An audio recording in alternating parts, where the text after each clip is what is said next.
বললেন যে আমি তো যেতে পারবো না, কারণ আসাদ ইবনে জুরারা হলো আমার খালাতো ভাই, তাকে তো আমি কিছু বলতে পারছি না, তুমি যাও, তুমি যেয়ে সোজা ওদেরকে বলে দাও যে আমাদের এলাকায় এসে আমাদের লোকজনকে তোমরা বেকুব বানাতে এসেছো, মানে ফেতনা সৃষ্টি করছো, যেটা আমাদের সমাজে বলেন না, ভালো কথা বললে, কোরআন হাদিসের কথা বললে বলে ফেতনা সৃষ্টি করছে। এইটার নামই হয়ে গেছে ফেতনা। হিকমতের দোহাই দিয়ে তারপরে আরও কিছু কথা বলে সঠিক কথাটাকে অনেক সময় মুসিবত মনে করছে মানুষ। এটা একটা সমস্যা। আমাদের সমাজের একটা বড় অংশ আছে, তারা সত্য কথা বা ইসলামের কথাটাকে মুসিবত মনে করে, এই জন্য বলে যে ফেতনা। কি বলার দরকার কি? যেটা জেনে আসছে এই সম্পর্কে এত জানতেই বা হবে কেন? তো এরকম ব্যাপার হলো তাদের মধ্যে। বলল যে মুসাইব ইবনে উমাইর কিসের দাওয়াত দিচ্ছে, ফেতনা সৃষ্টি করতে এসছে, আমাদের এলাকার মানুষকে বিভ্রান্ত করতেছে।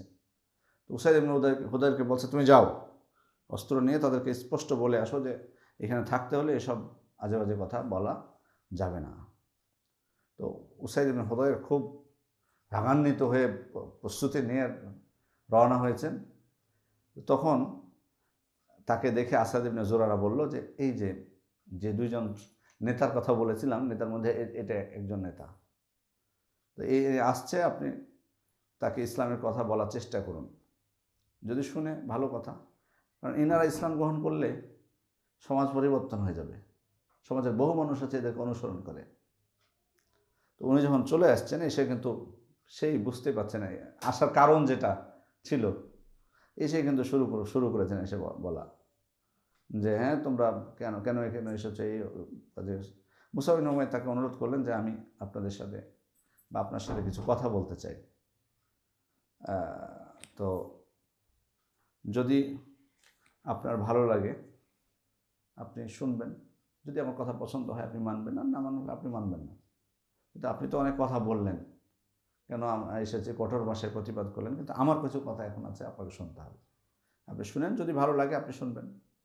তো উসাইদ ইবনে হুদাইর বললেন, তার অস্ত্রটা মাটিতে রেখে দিয়ে বললেন ঠিক আছে বলো, তোমার কী বক্তব্য আছে বলো। তো উনি কোরআন তেলাওয়াত শুরু করলেন, ইসলামের কথা বললেন। তো তারপরেই রাবি বলছেন, যিনি বর্ণনা করছেন এই ঘটনা, উনি বলছেন যে আমরা কি আগে শুরু করে দিয়েছি নাকি, না তোমাদের আসতে দেরি হয়েছে? আচ্ছা আচ্ছা। তো মুসাইব ইবনে উমাইর তখন তাকে ইসলামের কথা বললেন, কোরআন তেলাওয়াত করলেন। তো রাবি বলছেন যে যখন মুসাইব ইবনে উমাইর কোরআন তেলাওয়াত করতে শুরু করেছেন বা কথা বলতে শুরু করেছেন, তখনই আমি তার চেহারায় মানে আমি চমক লক্ষ্য করেছি। উসাইদ ইবনে হুদাইরের চেহারা একটা পরিবর্তন আসতে শুরু করেছে সাথে সাথে। এবং যখনই কথা বলা শেষ হয়েছে তখন বলছে খুবই তো উত্তম কথা তুমি বললে বা আপনি বললেন, তো তোমাদের এই ধর্মে যদি কেউ বা এই দিনে প্রবেশ করতে চায় তাহলে কি করতে হবে বলো। বলো যে আপনি গোসল করুন, কাপড় পরিবর্তন করুন, তারপর সত্যের সাক্ষ্য দিন, শাহাদাতাইন পাঠ করুন, সালাত আদায় করুন। তারপর উসাইদ ইবনে হুদাইর বললেন যে আমার উপরে একজন নেতা আছে, আরও বড় একজন, উনাকে যদি বুঝাতে পারো তোমরা, তাহলে আরও পরিবর্তন হবে, আরও ভালো কিছু আশা করা যায়, আমি তোমাদের কাছে পাঠিয়ে দিচ্ছি। তো উসাইদ ইবনে হুদাইর যখন যাচ্ছিলেন, তার যাওয়ার গতিবিধি দেখে সাদ ইবনে মুআজ, উনি তো খুব বুদ্ধিমান নেতা, উনি কিন্তু বুঝে গেছেন যে মানে যেভাবে যে চেহারা নিয়ে গেছে আসার সময় তো সেটা বোঝা যাচ্ছে না। এর আগেও আপনাদেরকে বলেছি না যে মানুষের মধ্যে যখন সত্য প্রবেশ করে, সত্যকে গ্রহণ করে, তখন তার অবশ্যই আচরণে, কথাবার্তায় একটা আপনি তার আলামত পাবেন খুঁজে। তো সেটাই কিন্তু পেয়েছেন। পরে উনি তার লোকদেরকে বলছেন যে দেখো উসাইদ যেভাবে গেছে, ও ফিরে আসাটা কিন্তু আগের চেহারা নিয়ে আসছে না, সে কিছুটা পরিবর্তন। কিন্তু উসাইদ ইবনে হুদাইর এসে কিন্তু বললেন না যে আমি ইসলাম গ্রহণ করেছি, একটু বুদ্ধিমত্তার সাথে বললেন যে আমি তো তেমন আপত্তিকর কিছু পাইনি তাদের কথাবার্তায়, আপনি একটু যান।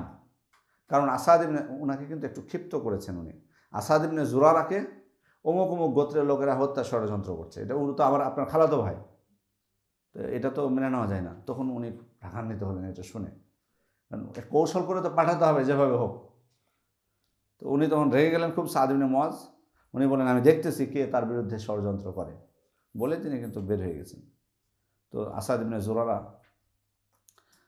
আবার যখন দেখেছেন তাকে, তখন বললেন যে এই যে আসতেছে এবার সব থেকে মানে বনু আব্দুল আশার গোত্রের সব থেকে বড় নেতা, তো আপনিও যদি তাকে কিছু বোঝাতে পারেন তো অবশ্যই এর মধ্যে কল্যাণ আশা করা যায়।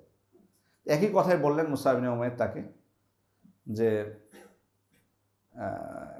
উনি কিন্তু এসে প্রথমে আসাদ ইবনে জুরারাকে এবং এনাদেরকে খুব ধমক দিয়েছেন ওই আগের মতোই, যে তোমার সাথে আত্মীয়তার সম্পর্ক না থাকলে আমি তোমার এই করতাম ওই করতাম, মানে নানা কথা। মুসআব ইবনে উমাইর ধৈর্য সহকারে শুনলেন, কারণ যারা হকের দাওয়াত দেয় তাদেরকে ধৈর্য ধারণ করতেই হয়। মানে তারা যদি হকের দাওয়াত যারা দিবে তারা যদি মনে করে যে আমি কোনো কথা শুনবো না, নেতিবাচক কোনো কথা শুনবো না, তাহলে কিন্তু তার দাওয়াত ব্যর্থ। এখন যদি ধরেন কেউ সত্য পথে ডাকছি আমরা, তো শুনলাম যে গালিগালাজ করছে না, সামাজিক যোগাযোগ মাধ্যমে হোক বা সরাসরি হোক, মানুষ তো গালিগালাজের শেষ নাই কোনো। এখন যদি আমি বলি যে আমি মানহানির মামলা করবো ওদের বিরুদ্ধে, আমি এত বড় একজন আলেম, এত বড় ডিগ্রিধারী, আমাকে কটু কথা বললো, আমি মানবো না এটা, আমার ক্ষমতা আছে, আমার পরিচিত নেতা আছে, আমি মানহানির মামলা করবো, আমার বিরুদ্ধে কেন এই কথা বলবে? তাহলে এই কথা যদি আমি বলি তাহলে আমার দাওয়াত আমি চালাতে পারবো? শুনবে আমার কথা? আমাকে এগুলো সহ্য করতেই হবে।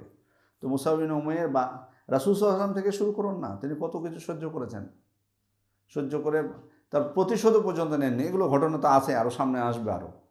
সেক্ষেত্রে সব কিছু শোনার পর কিছুই বলেন, সুন্দরভাবে বলেছেন যে আপনি বসুন, আপনাকে আমরা কিছু বলতে চাই, আপনি অনেক কথা বলেছেন। তারপর ইসলামের কথা বললেন, কোরআন তিলাওয়াত করলেন, আবার একই প্রতিক্রিয়া আল্লাহর রহমতে উনিও বললেন যে তোমাদের ইসলাম গ্রহণের সময় তোমরা কী করতে হবে আমাকে। তিনিও ইসলাম গ্রহণ করলেন। এবার সাদ ইবনে মুআয ফিরে যাচ্ছেন তার লোকদের কাছে, তাদেরকে তো বসিয়ে রেখে এসেছেন উনি। তো তারাও বুঝতে পারলেন সাদ ইবনে মুআযকে দেখে যে উনিও যে চেহারা নিয়ে গেছিলেন ফেরার সময় সেটা তার মধ্যে বোঝা যাচ্ছে না। তো সাদ ইবনে মুআয সেখানে যে একটু কৌশল করে বলছেন এবার তাদেরকে যে হে আমার গোত্রের লোকেরা, তোমরা আমাকে কেমন লোক মনে করো, আমার ব্যাপারে তোমার ধারণা কী? তো তারা বলল যে আপনি হচ্ছেন আমাদের নেতা, আপনি সব থেকে বুদ্ধিমান মানুষ আমাদের মধ্যে, বিচক্ষণ মানুষ, বরকতময়, রক্ষক, অনেক কথা বলেছেন, তার প্রশংসা করলেন। তো তিনি বললেন যে তবে শোনো, যতক্ষণ না তোমরা আল্লাহ এবং তার রসুলের প্রতি ঈমান আনবে ততক্ষণ পর্যন্ত তোমাদের সাথে কথা বলা আমার জন্য নিষেধ। মানে তার ইসলামের ঘোষণা উনি দিয়ে দিলেন স্পষ্টভাবে তাদেরকে। তো তারপর থেকে তার যখন শুনতে পেলেন তার গোত্রের লোকেরা যে তিনি ইসলাম গ্রহণ করেছেন, সাথে সাথে সবাই ইসলাম গ্রহণ করতে শুরু করলেন। বিকেল পর্যন্ত সবাই ইসলাম গ্রহণ করে ফেলেন, একজন শুধু বাকি ছিল, মানে তার গোত্রের একজন বাকি ছিল, তার নাম ছিল উসাইরিম রাদিয়াল্লাহু আনহু। রাদিয়াল্লাহু আনহু বলছি এই কারণে যে তিনি পরবর্তীতে উহুদের যুদ্ধের দিন ইসলাম গ্রহণ করেছিলেন এবং যুদ্ধে অংশগ্রহণ করেছেন, তবে মানে একটা সিজদাও তিনি আল্লাহর জন্য করতে পারেননি, সুযোগ পাননি, কারণ উহুদের যুদ্ধে তিনি শাহাদাত বরণ করেছেন, তবে ইসলাম গ্রহণ করে। এই জন্য আল্লাহ রাসূল সাল্লাল্লাহু আলাইহি ওয়াসাল্লাম তার সম্পর্কে বলেছিলেন যে অল্প আমল করে সে বেশি পুরস্কার পেয়েছে। সুবহানাল্লাহ। তো এই উসাইরিম, তাহলে সবাই ইসলাম গ্রহণ করেন আল্লাহর রহমতে। এরপর মুসআব ইবনে উমাইর আসাদ ইবনে জুরার ঘরে থেকে ইসলামের দাওয়াত তিনি দিতে থাকেন। এই যে হিজরতের আল্লাহ রাসূল সাল্লাল্লাহু আলাইহি ওয়াসাল্লামের বা মুসলিমদের হিজরতের পথ কিন্তু তৈরি হচ্ছে এভাবেই, কিন্তু খেয়াল করেছেন যে এই যে প্রথমে 6 জন ইসলাম গ্রহণ করলেন মদিনার, তারা এসে দাওয়াত দিলেন, আরও 7 জনকে নিয়ে গেলেন, 13 জন হলো, তাদের সাথে দূত পাঠালেন আল্লাহ রাসূল সাল্লাল্লাহু আলাইহি ওয়াসাল্লাম। এই যে ইসলামের দাওয়াত আস্তে আস্তে মদিনায় মুসলিমদের সংখ্যা বৃদ্ধি পাচ্ছে, এমনকি হাতে গোনা কয়েকটা গোত্র ছাড়া প্রায় গোত্রের সবাই নারী পুরুষ ইসলাম গ্রহণ করে ফেললেন। এরপরে মুসআব ইবনে উমাইর তিনি তৃতীয় বছর, নবুয়তের তৃতীয় বছর, হজ মৌসুমের আগে আল্লাহ রাসূল সাল্লাল্লাহু আলাইহি ওয়াসাল্লামের কাছে মক্কায় ফিরে গেলেন এবং তার দাওয়াতের যে সফলতা মদিনার, সেটা তার তথ্য আল্লাহ রাসূল সাল্লাল্লাহু আলাইহি ওয়াসাল্লামের সামনে তিনি তুলে ধরলেন। তো এরপর তো দ্বিতীয় বায়াতে আকাবা, যেটা অর্থাৎ এটার ঘটনাটা হলো যে এবার কিন্তু মুসলিমদের সংখ্যা তো বৃদ্ধি পেয়েছে, তারা হজ করতে আসছেন। তো তারা আস্তে আস্তে চিন্তা করছিলেন যে আল্লাহ রাসূল সাল্লাল্লাহু আলাইহি ওয়াসাল্লাম মক্কায় অবস্থান করছেন, এত নির্যাতনের শিকার হচ্ছেন, পাহাড়ে পাহাড়ে দাওয়াত দিচ্ছেন, হোঁচট খাচ্ছেন, রক্তাক্ত হচ্ছেন, তো আর কতদিন আল্লাহ রাসূল সাল্লাল্লাহু আলাইহি ওয়াসাল্লাম এত কষ্ট করবেন?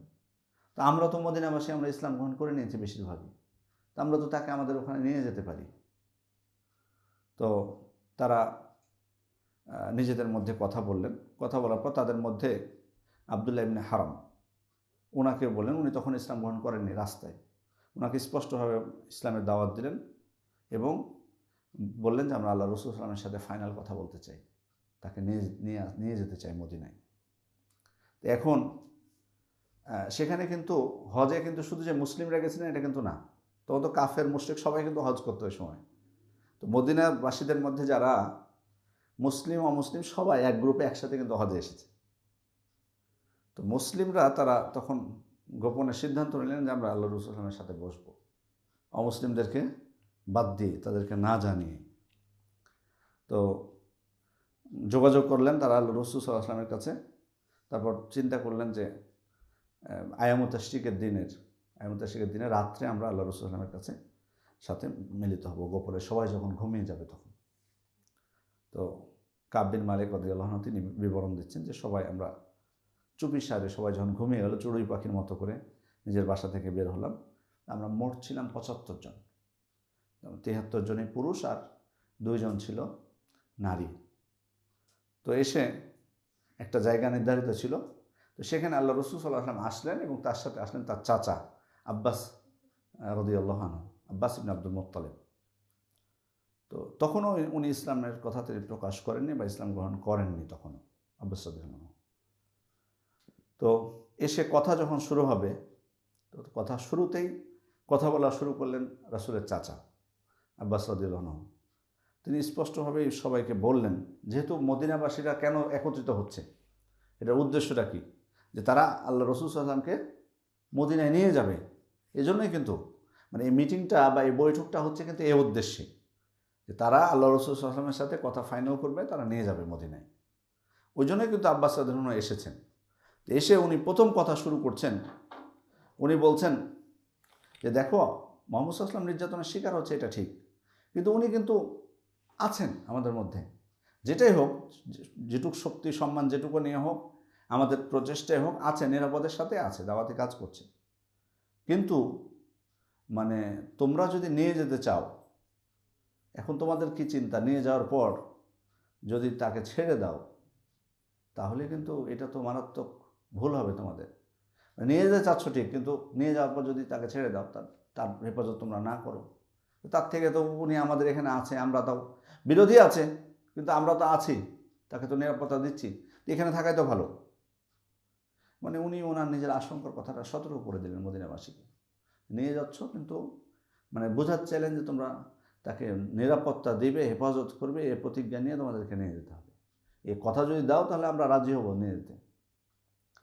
তো কাব ইবনে মালিক বলছেন যে আমরা রাসূল সাল্লাল্লাহু আলাইহি ওয়াসাল্লামের চাচার কথা শুনে রাসূল সাল্লাল্লাহু আলাইহি ওয়াসাল্লামকে বললাম যে আল্লাহ রসুল, আপনি এবার বলুন আপনি কি বলতে চান, তো বা আপনি আমাদের কাছে কোনো অঙ্গীকার নিতে চান কিনা, নিতে পারেন আপনি আমাদের কাছ থেকে অঙ্গীকার। তো রাসূল সাল্লাল্লাহু আলাইহি ওয়াসাল্লাম তাদের কাছ থেকে অঙ্গীকার গ্রহণ করলেন। অঙ্গীকারের দফাগুলো ছিল, একটা হলো যে ভালো মন্দ সকল অবস্থায় আমার কথা শুনবে এবং মানবে, সর্ব অবস্থায় ভালো থাকবে, কষ্টে থাকবে, যখনই থাকবে, মানে সর্ব অবস্থায় আমার আনুগত্য তোমাদেরকে করতে হবে, এটা প্রথম শর্ত। তারপরে সচ্ছল অসচ্ছল উভয় অবস্থায় তোমাদেরকে দান করতে হবে, যেটা মুমিনের বৈশিষ্ট্য কোরআনে বলা হয়েছে, আল্লাযীনা ইউনফিকুনা ফিস সাররাই ওয়াদ দাররা। সচ্ছল অসচ্ছল, সচ্ছল অবস্থায় তো মানুষ দান করতে পারে, অসচ্ছল অবস্থায় কীভাবে দান করবে? হ্যাঁ, যে কথা দিয়ে মানে বাকি রাখবে, কীভাবে বলে না? সচ্ছল অবস্থায় দান করতে হবে, অসচ্ছল অবস্থায় কীভাবে দান হবে? উনি বলেছেন যে দিবে, প্রতিশ্রুতি দিবে, এটা একটা প্রতিশ্রুতি দিবে। আমাদের দেয় না, আমাদের বিভিন্ন মসজিদে বা জালসাগুলোতে ঘোষণা দেয় না যে 5,000 টাকা দেবো আমি, অনেকে দেয় না, ঘোষণা দিয়ে বড় বড় ঘোষণা দেয় 50,000 টাকা 1 লাখ টাকা দিয়ে, পরে আর নাই,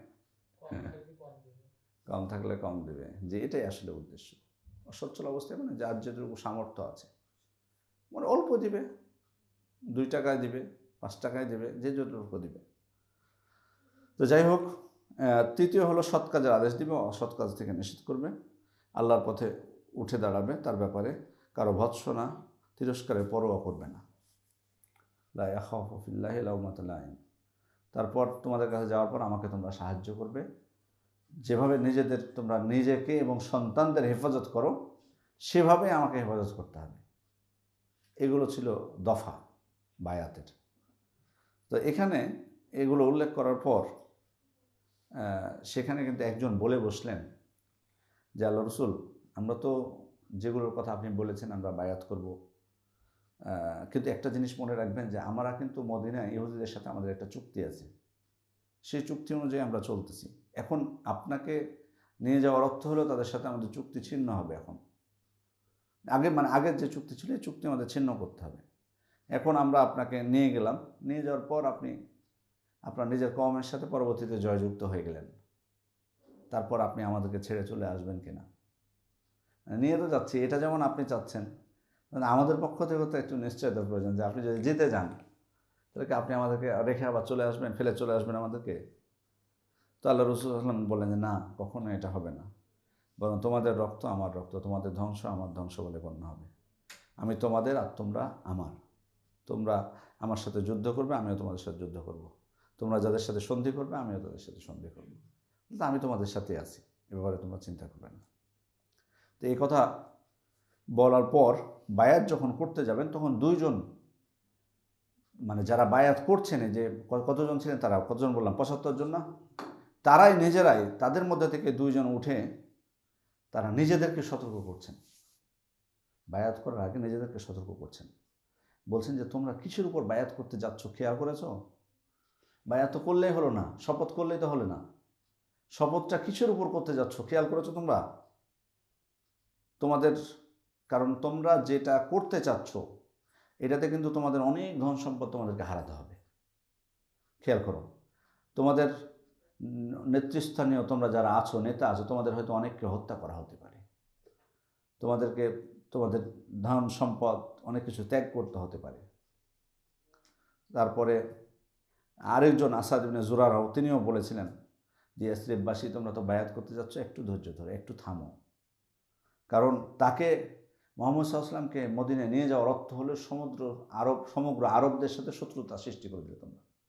মানে এখন তুমি মুহাম্মদ সাল্লাল্লাহু আলাইহি ওয়াসাল্লামকে নিয়ে যাবা, তার অর্থ হলো যে সমস্ত আরবরা তোমাদের এখন শত্রু হলো। এখন সমগ্র আরবের শত্রুতার অর্থ হলো তলোয়ারের ঝনঝনানি, মানে যুদ্ধ তোমাদের উপর কিন্তু এখন চেপে বসবে। এখন তোমরা যদি এগুলো সব কিছু মোকাবেলা করতে পারো তাহলে নিয়ে যাও, আর যদি তোমাদের এটুকু না থাকে সাধ্য, এখনই তোমরা বায়াত থেকে দূরে থাকো, প্রয়োজন নাই নিয়ে যাওয়ার থাকে। তো যাই হোক, কিন্তু তারা দৃঢ় ছিলেন, তাদের নিয়তে তারা ছিলেন দৃঢ় যে না, আমরা সব কিছু করবো, সমস্যা নেই। কারণ আসলে তো তারা দুনিয়াবি কোনো কারণে নিয়ে যাচ্ছেন না, যেসব ভয় করবেন। কারণ অলরেডি তারা মুসলিম, ইসলাম গ্রহণ করেছেন, আখিরাতের ভয়, আল্লাহর ভয় তাদের মধ্যে, ওই জন্য দুনিয়ার জীবনটা তাদের কাছে তুচ্ছ। সুতরাং সব কিছু করতে রাজি আছি, আল্লাহ রসুল সাল্লাল্লাহু আলাইহি ওয়াসাল্লামকে নিয়ে যাচ্ছি, তার জন্য সব কিছু করতে আমরা রাজি আছি। এরপর তারা বায়াত করলেন। বায়াত করার পর আল্লাহ রসুল সাল্লাল্লাহু আলাইহি ওয়াসাল্লাম তাদের মধ্য থেকে 12 জনকে নকিব নিযুক্ত করলেন, নেতা নিযুক্ত করলেন। ওই তাদের মধ্য থেকে বিভিন্ন, তার মধ্যে খাজরাজ গোত্রে ছিল 9 জন, আর আউস গোত্রে ছিল 3 জন। এই মোট 12 জনকে তিনি নকিব নিযুক্ত করে তাদেরকে নিজ নিজ গোত্রের দায়িত্ব তিনি দিয়েছিলেন। এবং তাদের কাছ থেকে আলাদাভাবে, এই যে 12 জন যে নেতা নকিব ছিল, তাদের কাছ থেকে আলাদাভাবে আবার শপথও নিলেন তাদের দায়িত্বের জন্য। এইদিকে কিন্তু শয়তান, সে কিন্তু এই যে বৈঠক হলো, এই বৈঠকের বিষয়টা কিন্তু সে চিৎকার দিয়ে ফাঁস করে দিতে চাইল। এখন এদিকে যখনই কুরাইশদের মাথায় বা কানে গেছে এই কথা যে আল্লাহ রসুল সাল্লাল্লাহু আলাইহি ওয়াসাল্লাম গোপনে বৈঠক করেছেন, সাথে সাথে কিন্তু ওরা কিন্তু দিশেহারা হয়ে পড়েছে সংবাদ শুনে। তো এটা শোনার পরেই বড় বড় কুরাইশ নেতারা, তারা এই মদিনাবাসীদের যে তাঁবু ছিল হজের সময়, এই তাঁবুর কাছে চলে গেছে। তো তাঁবুতে তো তখনও তো মুসলিমদের সংখ্যা কম, কারণ 75 জন, আর বেশিরভাগই তো অমুসলিম। তো তাদের কাছে যে জিজ্ঞেস করছে যে মুহাম্মদ সাল্লাল্লাহু আলাইহি ওয়াসাল্লামের কাছে তোমরা নাকি বায়াত গ্রহণ করেছো, বায়াত নিয়েছো, তাকে নিয়ে যাওয়ার বিষয়ে বা কিছু। তো ওরা যাদেরকে জিজ্ঞেস করেছে তারা আসলে জানে না, অমুসলিম। ওরা বললো যে না তো, আমরা তো কিছুই জানি না। তো ওদের মধ্যে আবদুল্লাহ ইবনে উবাই ছিল। আবদুল্লাহ ইবনে উবাই সে তো বড় নেতা। তো সে বলল যে না, আমি আমি তো জানি না, আমার আমার আর আমার সাথে যারা মদিনা এসেছে যারা, তারা কখনোই আমাকে না জেনে কিছু করবে না। এবং ওর মানে কত তার দৃঢ় ছিল, সে এই কথা বলছে যে যদি আমি নাও আসতাম মানে মক্কায়, তবু আমার সাথে পরামর্শ না করে এই মোহাম্মদ সাল্লাল্লাহু আলাইহি ওয়াসাল্লামের কাছে ওরা বায়াত করতে যাবে না বা এই করতে যাবে না। মানে আমি মদিনাতে থাকলেও আমার সাথে পরামর্শ তারা করতো। আর এখানে এসছি আমি, এখানে পরামর্শ না করে তারা মোহাম্মদ সাল্লাল্লাহু আলাইহি ওয়াসাল্লামের সাথে সাক্ষাৎ করতে যাবে, বায়াত করতে যাবে, এটা সম্ভব না। তো সে যখন খুব দৃঢ়তার সাথে বলেছে, তখন মক্কার মুশরিকরা মনে করেছে যে আসলে তাহলে মনে হয় এরকম কোনো কিছু ঘটেনি, এটা এমনি হয়তো আমাদের কাছে কানে এসছে। শয়তান চিৎকার দিয়ে বলেছে, বুঝতে পারছেন, উড়ো সংবাদ হতে পারে।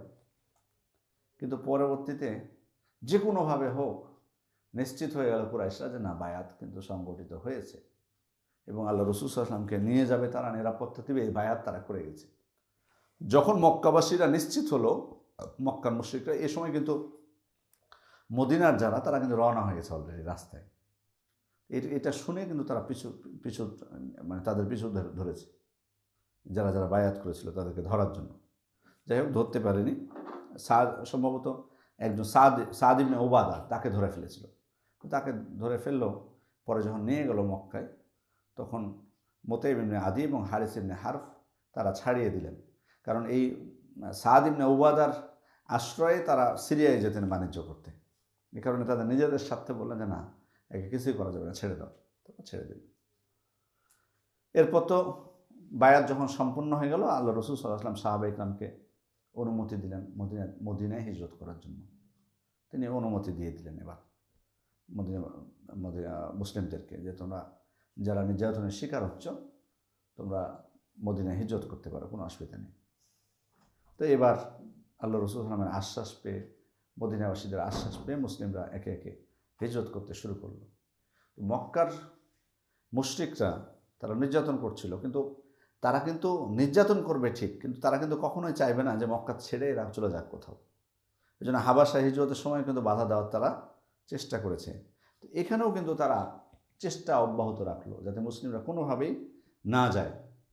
যেমন একটি ঘটনা আপনাদেরকে বলি, উম্মে সালামা রাদিয়াল্লাহু আনহা, তিনি কিন্তু আবু সালামা এবং উম্মে সালামা, মানে উম্মে সালামার স্বামী হচ্ছে আবু সালামা, যে উম্মে সালামা পরবর্তীতে উম্মাহাতুল মুমিনদের অন্তর্ভুক্ত হয়েছেন, রাসূল সাল্লাল্লাহু আলাইহি ওয়াসাল্লামের স্ত্রী হয়েছেন, সে উম্মে সালামার ঘটনা। তো তার স্বামী এবং তিনি প্রথম দিকে ইসলাম গ্রহণ করেছিলেন, ইসলামের হাবাসা হিজরতকারীদের মধ্যেও কিন্তু তারা ছিলেন। তো এই মদিনায় হিজরতকারীদের মধ্যেও তারা প্রথমেই তারাও ইচ্ছা পোষণ করলেন যে হিজরত করবেন। তো হিজরত যখন করছিলেন, তখন এই উম্মে সালামার পরিবার, তারা উম্মে সালামাকে ছাড়তে রাজি হলেন না। তারা আবু সালামাকে, তার স্বামীকে বললেন যে তুমি হিজরত করছো করো, তুমি হিজরত করছো করো, কিন্তু আমাদের মেয়েকে আমরা মদিনায় যেতে দেব না, সে মক্কাতে থাকবে। তো যাই হোক, অনেক তর্ক বিতর্ক হয়, শেষে আবু সালামা বাধ্য হন একাই যেতে। এদিকে ওই আবু সালামাকে যেহেতু মানে উম্মে সালামাকে যেতে দিল না তার পরিবার, এতে আবু সালামার গোত্রের লোকদের একটু মানে এটা কিছুটা তাদের আত্মসম্মানে লাগলো। মানে তোমাদের মেয়েকে তোমরা যেতে দিবা না, মানে এটা তো ঠিক না। এই জন্য তাদের একটা ছেলে ছিল, ওই ছেলেটাকে এই আবু সালামা গোত্রের লোকেরা জোর করে ছিনিয়ে নিয়ে চলে আসলো। এমনকি কোনো কোনো বর্ণনায় আছে যে টানাটানি করতে করতে তার হাত উপরে চলে গেছিল এই দুই গোত্রের লোকজন। মানে এরা দিবে না ওই বাচ্চা, উম্মে সালামার গোত্রের লোক আর আবু সালামার গোত্রের লোক ওই বাচ্চাটাকে নিয়ে যাবে। ওদের রাগ যে কেন যেতে দিবে না তোমরা, তাহলে তোমাদের কাছে আমাদের বাচ্চা রাখবো না, আমাদের কাছে নিয়ে যাব। এই করে বাচ্চাকে ছিনিয়ে নিয়ে চলে গেল। এখান থেকে এখানে মিসকিন হলো কে, উম্মে সালামা রাদিয়াল্লাহু আনহা, মানে স্বামীও হারালেন, বাচ্চাও হারালেন। স্বামীও চলে গেল মদিনায় হিজরত করে, এদিকে বাচ্চা নিয়ে চলে গেল এরা। তো উনি বলছেন যে প্রতিদিন উম্মে সালামা রাদিয়াল্লাহু আনহা মানে যেখানে যে জায়গা থেকে দুইজনকে বিচ্ছিন্ন করা হয়েছিল তার স্বামীর থেকে, ওই জায়গাতে প্রতিদিন যেতেন আর সেখানে যেয়ে সবসময় কাঁদতে থাকতেন। এই করে যখন 1 বছর কেটে গেল, প্রায় 1 বছর এভাবে কেটে গেছে, 1 বছর পর তখন একটু মায়া হয়েছে একজনের। তারপর উম্মে সালামার গোত্রের লোকদেরকে যেয়ে বলল যে কেন স্বামীর কাছে তোমরা তাকে যেতে দিচ্ছ না, তাকে অনুমতি দাও যাওয়ার জন্য, বিচ্ছিন্ন রাখার তো কোনো মানে হয় না এখানে। তারপর তারা বললো ঠিক আছে, তুমি চাইলে তোমার স্বামীর কাছে চলে যেতে পারো। এদিকে ওই সন্তানকেও ফিরিয়ে নিলেন তিনি তার ওই স্বামীর গোত্রের লোকদের কাছ থেকে, দিয়ে উনি মদিনার উদ্দেশ্যে রওনা হলেন। মেয়ে মানুষ তো যেতে যেতে উসমান ইবনে আবু তালহা রাদিয়াল্লাহু আনহু তিনি খেয়াল করলেন যে উম্মে সালামা রওনা হয়েছেন একাই। তখন তিনি বললেন যে আমি আপনার সহযোগিতা করব। তবে অত্যন্ত দূরেও তিনি থাকতেন। কোনো সময় যদি উম্মে সালামা রাদিয়াল্লাহু আনহার প্রয়োজন হতো উঠ থেকে নামার, উঠার ওই সময় তার দিকে তাকাতেন না, দূরে অবস্থান করতেন। মানে আল্লাহ তাআলাকে ভয় করে নিরাপত্তার সাথে তাদেরকে কুবায় যখন পৌঁছলেন যে তখন তিনি বললেন যে তোমার স্বামী এই জনপদে আছে, তুমি এবার চলে যাও, আমি এবার ফিরে গেলাম। তারপর সেখানে উনি রেখে চলে আসেন। এরপরে তো পরবর্তীতে আবু সালামা উনি উহুদের যুদ্ধে আহত হবেন। উহুদের যুদ্ধে উনি আহত হবেন। আহত হওয়ার পর সম্ভবত পায়ে আঘাত পেয়েছিলেন উহুদের যুদ্ধে। তারপর তার 1 বছর পরে তিনি মৃত্যুবরণ করেন। তার মৃত্যুবরণের সময় আল্লাহ রাসূল সাল্লাল্লাহু আলাইহি ওয়াসাল্লাম দোয়া শিখিয়ে দিয়েছিলেন তাকে যে তুমি দোয়া করো আল্লাহুম্মা এই দোয়াটা আল্লাহুম্মা আজিরনি ফি মুসিবাতি, তো অথবা এই জাতীয় কিছু দোয়া, অর্থাৎ সেখানে যেটা আছে আখলিফলি খায়রাম মিনহা, মানে আল্লাহ আপনি তার থেকে উত্তম দান করুন আমাকে কেউ।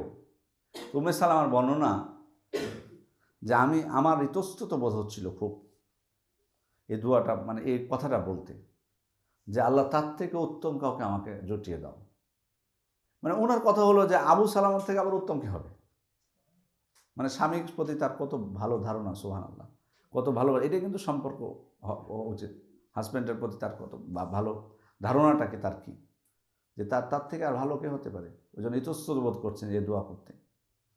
কিন্তু বাস্তবে আল্লাহ তাআলা তার দোয়া কবুল করেছেন যখন আবু সালামার থেকে উত্তম ব্যক্তি তাকে বিবাহের প্রস্তাব দিলেন। কে তিনি? রাসূল সাল্লাল্লাহু আলাইহি ওয়াসাল্লাম। তো আল্লাহ রাসূল সাল্লাল্লাহু আলাইহি ওয়াসাল্লাম অবশ্য যখন বিবাহের প্রস্তাব দিয়েছিলেন উনি কিছু আপত্তি করেছিলেন, কিছু বিষয়, যেমন আর একটা ছেলে আছে, তারপরে আরও কিছু বিষয়, উনি বয়স্ক বা এই জাতীয়। পরে সবগুলোই আল্লাহ রাসূল সাল্লাল্লাহু আলাইহি ওয়াসাল্লাম করে শেষে তারপর তো বিয়ে করলেন। সে উম্মে সালামা রাদিয়াল্লাহু আনহা বড়, তিনিও ইসলামের বিভিন্ন বিষয়ে যথেষ্ট জ্ঞান রাখতেন। আয়েশা রাদিয়াল্লাহু আনহার পরে তার স্থান বলা যায়। তো এইদিকে এটা একটা ঘটনা। তার মানে মানে আমি যেটা এখানে ঘটনাটা বলার উদ্দেশ্য হলো যে হিজরতের সময় শান্তি করে হিজরত করতে আবার পারেননি, মানে সেখানেও বাধা, মানে ওখানে তো নির্যাতনের শিকার হচ্ছে, সেই জন্য তো হিজরতটা মূলত, কিন্তু সেখানেও হিজরত শান্তি মতো করতে পারছে না, তারা বাধা দিচ্ছে। এদিকে সুহাইব রুমি, যিনি মদিনায় হিজরত করতে যখন চাইলেন, তো উনি রোম থেকে এসেছিলেন। তো মক্কাবাসীরা এইবার বাধা সাজলো, তুমি হিজরত করবা মানে, তুমি তো যখন এসেছিলা তখন তুমি একবার নিঃস্ব ছিলা, কিছুই তোমার ছিল না। এখানে এসে তুমি ব্যবসা বাণিজ্য করেছো, তোমার সম্পদ হয়েছে, তোমার উন্নতি হয়েছে সব কিছু, আর এখন তুমি চলে যাবা। ঠিক আছে যাও, কিন্তু তোমার এক বিন্দু কোনো সম্পদ তুমি কিন্তু নিয়ে যেতে পারবা না, খালি হাতে তোমাকে যেতে হবে। মদিনায় যদি খালি হাতে যেতে চাও, তোমার সম্পদ সব আমাদেরকে দিয়ে যেতে হবে, তাহলে তুমি যেতে পারবো। তো বলে ঠিক আছে, তোমাদের যদি প্রয়োজন হয় সেটা নাও, কিন্তু আমি মদিনায় হিজরত করবো, আমি দরকার নেই। সব কিছু দিয়ে তিনি হিজরত করলেন। এদিকে ওমর ইবনুল খাত্তাব, আয়াশ ইবনে রবিয়া, হিশাম ইবনে আস ইবনে ওয়াইল, তারাও হিজরত করলেন। আয়াশ ইবনে রবিয়ার ক্ষেত্রে বাধা সৃষ্টি করেছিল তার মায়ের সন্তান, মানে পিতা আলাদা, মানে তাহলে হচ্ছে বৈপিত্রীয় ভাই আবু জাহাল ছিল তার বৈপিত্রীয় ভাই।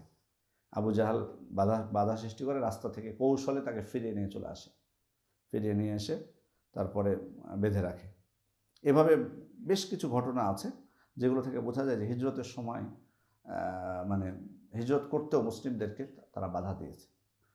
এরপর আল্লাহ রাসূল সাল্লাল্লাহু আলাইহি ওয়াসাল্লাম তিনিও মানে শুধুমাত্র শেষ পর্যন্ত বাকি ছিল আল্লাহ রাসূল সাল্লাল্লাহু আলাইহি ওয়াসাল্লাম, আবু বকর এবং আলী রাদিয়াল্লাহু আনহু। এছাড়া বাকি প্রসিদ্ধ যারা মুসলিম ছিলেন যাদের, প্রায় সবাই ততদিনে ইসলাম গ্রহণ মানে হিজরত সম্পন্ন হয়ে গেছে।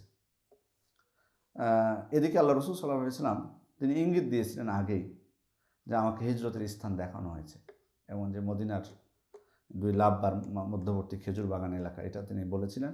এবং আবু বকর রাদিয়াল্লাহু আনহু যখন হিজরতের অনুমতি চেয়েছিলেন তাকে অপেক্ষা করতে বলেছিলেন।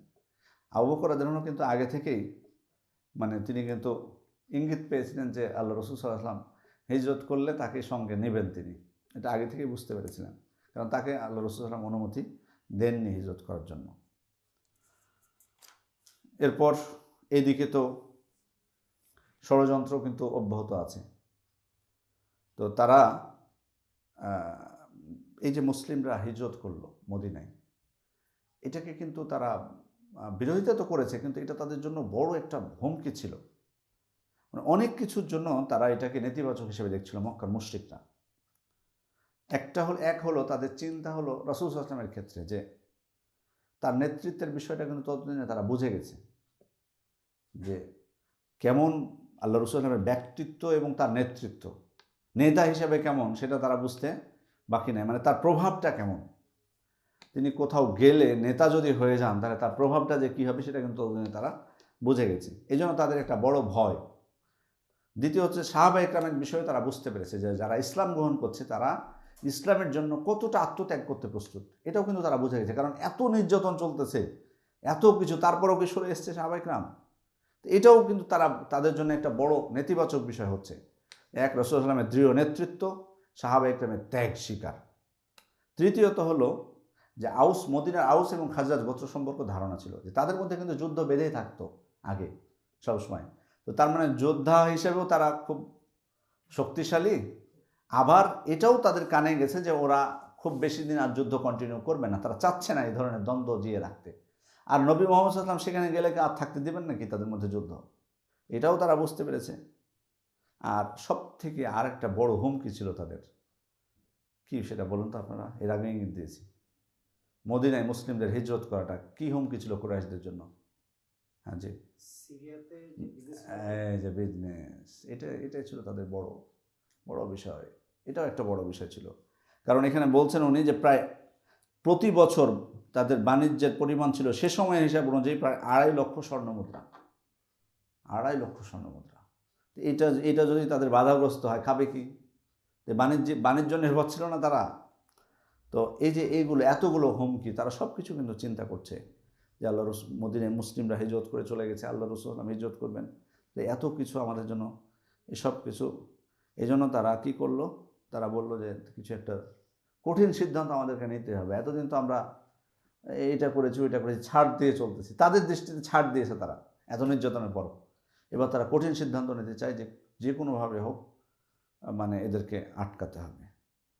সেক্ষেত্রে দারুন নাদওয়ার যে বৈঠকে যেটা শোনা যায়, এটা নিয়ে যদিও অনেকে রেওয়ায়েত নিয়ে অনেকে আপত্তি করেছেন, কিন্তু প্রসিদ্ধ একটি রেওয়ায়েত ইতিহাসের ক্ষেত্রে যে তারা বসেছিল, বেশ কয়েকজনের নাম আছে তার, এবং সে বৈঠকের আগে ইবলিশ বৃদ্ধের আকৃতি ধরে সেখানে যায় পরামর্শ দেওয়ার জন্য। তো সেখানে তারা প্রথম প্রস্তাব যেটা দেয় যে আমরা তাকে মক্কায় থাকতে দেব না, বের করে দিই, তাকে জোরপূর্বক মক্কা থেকে আমরা বের করে দিই মুহাম্মদ সাল্লাল্লাহু আলাইহি ওয়াসাল্লামকে। তো সে কোথায় যাবে, কোথায় কি করবে তার বিষয়। ইবলিশ তখন বলল যে না, তোমার এই প্রস্তাব না, কারণ মুহাম্মদ সাল্লাল্লাহু আলাইহি ওয়াসাল্লামকে তোমরা বের করে দেবা, কিন্তু এখান থেকে যেখানে যাবে তাদের মন জয় করে ফেলবে সে, এবং সেখানে একটা বাহিনী গড়ে তুলবে, সে তোমাদের উপরে এসে তারা আক্রমণ করবে। না, এটা খুব বেশি ফল আসবে না। বলে তাহলে তাকে শিকলে আটকে রেখে ঘরের মধ্যে বন্দি রেখে আমরা দরজা বন্ধ করে দিই, এরপর আর খুলব না, সে ধুকে ধুকে ওখানে মরে যাবে। তো এবার ওই ইবলিশ বলল যে না, এটাও সমীচীন না, কারণ এই মুহাম্মদ সাল্লাল্লাহু আলাইহি ওয়াসাল্লামকে যদি তোমরা আটকাও তাহলে যেভাবে হোক তার সাহাবীদের কাছে তাদের কানে কিন্তু খবর যাবে যে তাদের নবীকে আটকানো হয়েছে। তো যদি মানে তাদের কাছে খবর যায়, তাহলে তারা যদি সর্বসম্মতিক্রমে তোমাদের উপর এসে হামলা করে সবাই মিলে, তাহলে তোমরা কিছুই করতে পারবে না, তাকে ছাড়িয়ে নিয়ে চলে যাবে। বলে তাহলে কি করতে হবে? সব থেকে উত্তম প্রস্তাব তাদের দৃষ্টিতে সেটা দিয়েছিল আবু জাহাল। সেটা কি করবে, যে প্রত্যেক গোত্র থেকে একজন করে শক্তিশালী যুবক বাছাই করা হোক তাদের মধ্য থেকে, এবং তারা সবাই মিলে তলোয়ার নেবে, দিয়ে রাসূল সাল্লাল্লাহু আলাইহি ওয়াসাল্লামকে যে আঘাত করবে একসাথে। তাহলে একজনের উপরে হত্যার দায়টা আসবে না, সবারই উপর আসবে। তারপর তো ওই ওর গোত্র বা বনু আব্দু মানাফ তারা রক্তপণ গ্রহণে রাজি হবে, আর আমরা দিয়ে দেবো, তখন অসুবিধা নেই। সবার উপর দিয়ে গেল, কারো নির্দিষ্ট কারো উপর থাকবে না। তো ওই বৃদ্ধরূপী শয়তান ইবলিস বলল যে এই প্রস্তাবটাই আসলে কার্যকর হতে পারে, এটাই ঠিক। তো এটার উপরেই তারা ঐক্যমত পোষণ করলো যে মুহাম্মদ সাল্লাল্লাহু আলাইহি ওয়াসাল্লামকে হত্যা করতে হবে। এদিকে আল্লাহ রাসূল সাল্লাল্লাহু আলাইহি ওয়াসাল্লাম জিবরিল আলাইহিস সালামের মাধ্যমে তাকে অনুমতি দিয়ে দিলেন হিজরত করার জন্য। ঠিক দুপুরের সময় আবু বকর রাদিয়াল্লাহু আনহুর বাড়িতে তিনি যাচ্ছিলেন, গেলেন এবং তাকে বললেন। এরপরে প্রস্তুতি সম্পন্ন করলেন। প্রস্তুতি সম্পন্ন করার পর আল্লাহ রাসূল সাল্লাল্লাহু আলাইহি ওয়াসাল্লাম রাত্রে বের হলেন। এখানে বের হওয়ার সময় বেশ কিছু ঘটনা পাওয়া যায় যে আল্লাহ রাসূল সাল্লাল্লাহু আলাইহি ওয়াসাল্লাম রাত্রে বের হওয়ার সময় তিনি কুরাইশরা তার বাড়ির সামনে অপেক্ষা করছিল, তিনি ধুলো ছুঁড়ে মেরেছিলেন তাদের মুখে, তারা দেখতে পায়নি, বা এই ধরনের ঘটনাগুলো আসলে সেইভাবে পরিষ্কারভাবে প্রমাণিত নয়, এগুলো ইতিহাসের অনেক গ্রন্থে আছে। ওলো আলাম, তবে আল্লাহ রাসূল সাল্লাল্লাহু আলাইহি ওয়াসাল্লাম যে বের হয়ে গেছিলেন এটা তার দেখতে পায়নি, বুঝতে পারেনি। এবং আল্লাহ রাসূল সাল্লাল্লাহু আলাইহি ওয়াসাল্লাম আলী রাদিয়াল্লাহু আনহুকে তার বিছানায় শুইয়ে দিয়েছিলেন, যে কারণে তিনি যখন রওনা হয়েছেন, আল্লাহ রাসূল সাল্লাল্লাহু আলাইহি ওয়াসাল্লাম মদিনায় যখন রওনা হলেন, মদিনা হলো মক্কা থেকে কোন দিকে আপনার জানা আছে? হ্যাঁ, মদিনা হচ্ছে মক্কা থেকে উত্তরে, আর মক্কা হচ্ছে মদিনার দক্ষিণে। জি, তো তাহলে আল্লাহ রাসূল সাল্লাল্লাহু আলাইহি ওয়াসাল্লাম মক্কা থেকে মদিনায় যেতে চাইলে কোন দিকে তাকে যাওয়া লাগবে? উত্তরে। কিন্তু উনি উত্তরে না যেয়ে দক্ষিণ দিকে হাঁটা শুরু করেছেন। খেয়াল করেছেন? দক্ষিণে, উল্টো দিকে। মক্কা থেকে মদিনা আসতে হলে এদিকে আসতে হবে, কিন্তু উনি উল্টো দিকে গেছেন।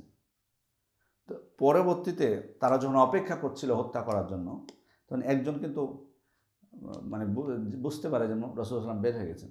তাদেরকে জিজ্ঞেস করলো যে কী ব্যাপার, তোমরা কার জন্য অপেক্ষা করছো? বলে মুহাম্মদ সাল্লাল্লাহু আলাইহি ওয়াসাল্লামের জন্য। বলে সে তো তোমার বের হয়ে গেছে এখান থেকে, তোমরা টেরই পাওনি। পরে দেখে যে আলী রাদিয়াল্লাহু আনহু।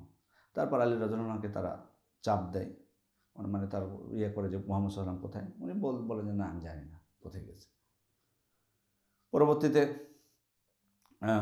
আল্লাহ রাসূল সাল্লাল্লাহু আলাইহি ওয়াসাল্লাম কেন তিনি মদিনার ইয়াতে গেলেন না, কেন মানে মদিনার রাস্তায় কেন গেলেন না? মদিনায় হিজরত করবেন তো মদিনায় যাবেন, উল্টো দিকে কেন গেছেন? সেফটির জন্য।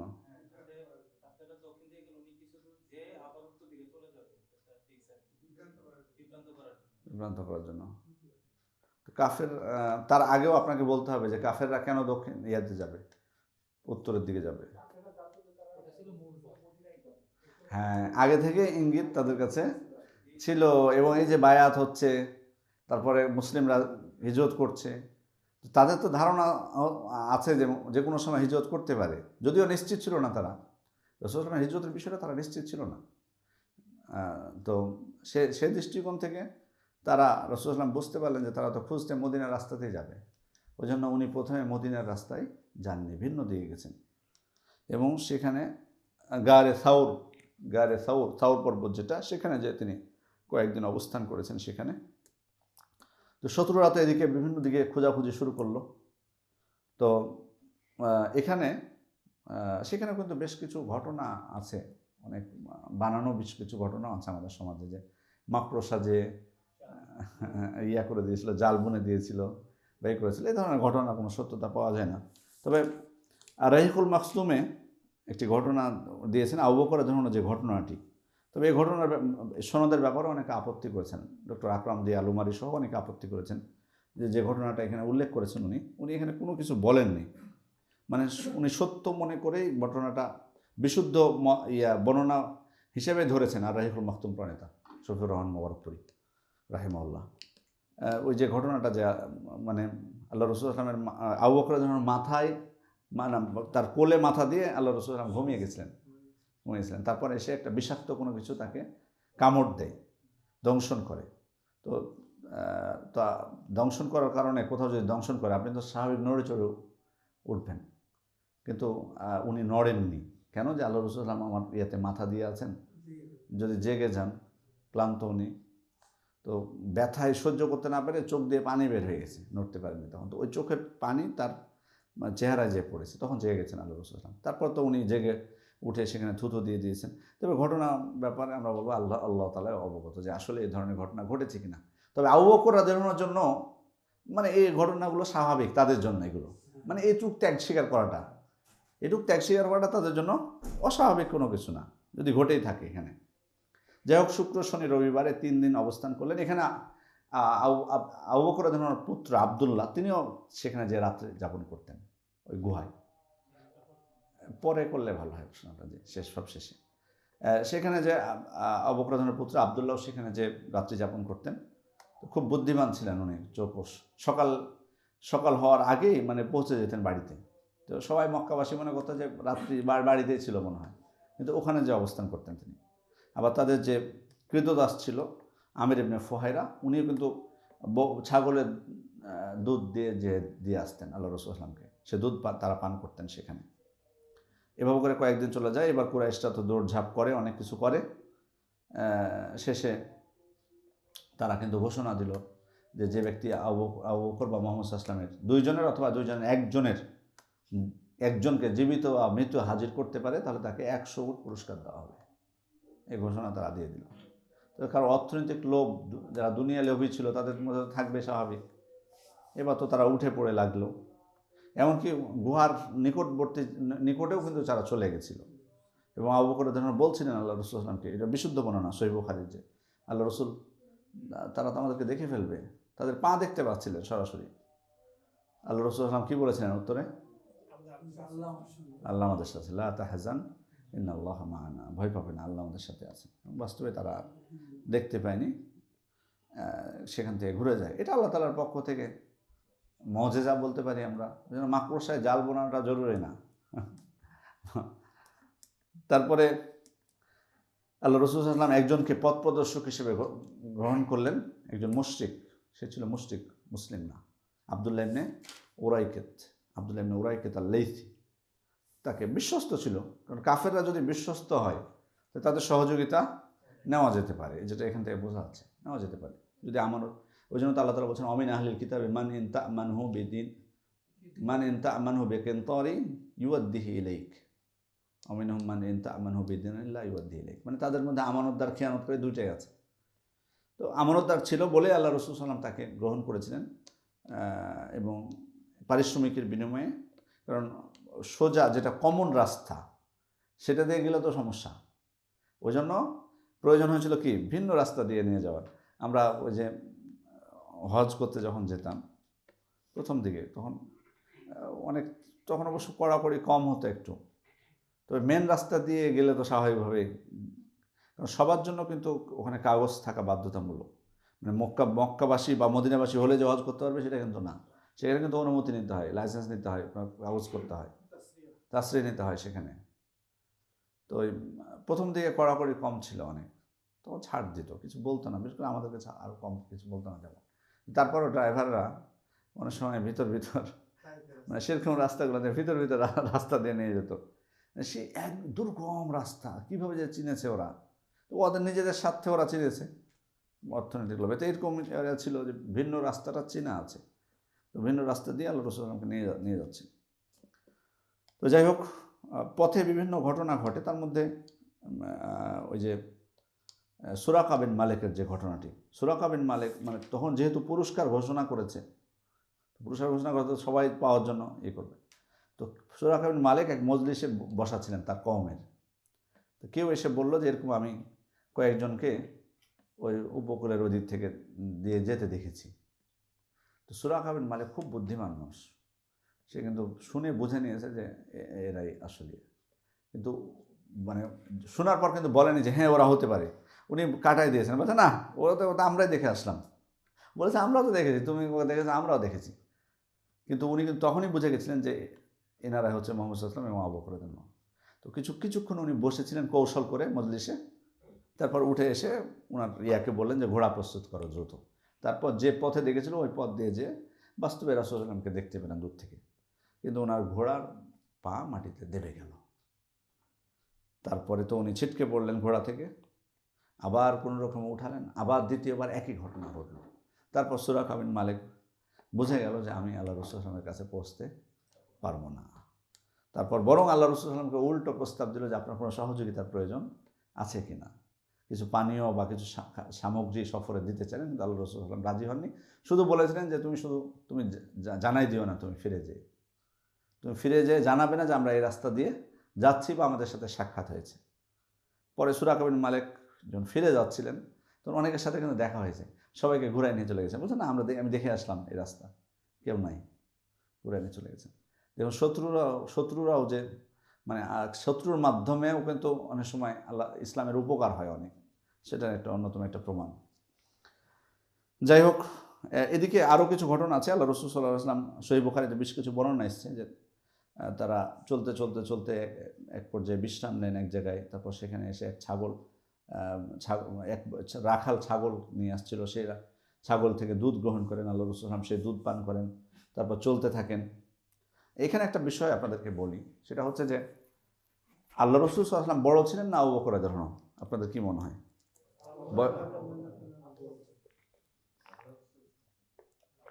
জি,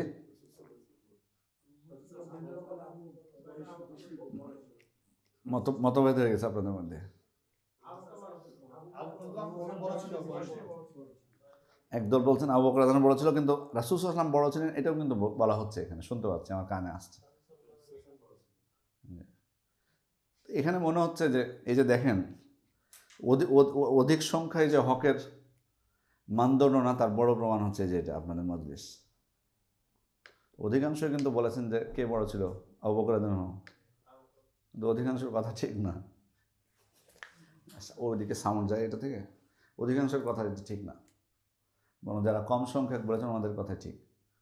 বড় কিন্তু ছিলেন আল্লাহ রাসূল সাল্লাল্লাহু আলাইহি ওয়াসাল্লামের বয়সে তার থেকে, কিন্তু মানে তার চেহারায় বার্ধক্যের মানে চিহ্ন প্রকাশ পাচ্ছিল আবু বকর রাদিয়াল্লাহু আনহুর চেহারাতে, বয়স কম হওয়া সত্ত্বেও। যখন হিজরত করছেন ওই সময় ওনাকে মানে রাসূল ইসলামের থেকে বয়স্ক দেখাচ্ছিল, ওই জন্য উনি উটের পিছনে বসে থাকতেন আর আল্লাহ রাসূল ইসলামকে সামনে বসাতেন। ওই জন্য কেউ যদি জিজ্ঞেস করতেন কোনো কিছু, তো জিজ্ঞেস করতেন বড় মানুষকে, কিন্তু সবসময় যদি কেউ সফরে যায় তো যে বড় তাকে মানুষ জিজ্ঞেস করবেন না কিছু জিজ্ঞেস করলে, আবু বকর রাদিয়াল্লাহু আনহুকে জিজ্ঞেস করছিলেন। তো উনাকে যখন প্রশ্ন করছিলেন কেউ যে এই ব্যক্তি কে, বা আবু বকর রাদিয়াল্লাহু আনহুর ফেসটা অনেকের কাছে পরিচিত ছিল, কিন্তু আল্লাহ রাসূল সাল্লাল্লাহু আলাইহি ওয়াসাল্লামকে চিনতে পারছিলেন না অনেকে। তো আবু বকর রাদিয়াল্লাহু আনহুকে কেউ যখন জিজ্ঞেস করছিলেন যে এই ব্যক্তি কে, তখন তিনি উত্তর দিয়েছিলেন যে হাযা রাজুল ইয়াহদিনিস সাবিল, এই ব্যক্তি আমাকে পথ দেখাচ্ছেন, এই ব্যক্তি আমাকে পথ দেখাচ্ছেন। আসলে কি আল্লাহ রাসূল সাল্লাল্লাহু আলাইহি ওয়াসাল্লাম পথ দেখাচ্ছিলেন আবু বকর রাদিয়াল্লাহু আনহুকে? মানে পথ বলতে মানে যে রাস্তা চিনিয়ে নিয়ে যাচ্ছিলেন? রাস্তা চিনিয়ে নিয়ে যাননি, কিন্তু ওরা বুঝেছিল এটা, ওরা যারা প্রশ্ন করেছিল তারা বুঝেছিল যে রাস্তা চিনিয়ে নিয়ে যাচ্ছেন, তারা কিন্তু বুঝেছিল, এবং এটাই উদ্দেশ্য ছিল আবু বকর রাদিয়াল্লাহু আনহু, তারা যেন এটাই বোঝে। কিন্তু উনি কি মিথ্যা কথা বলেছেন?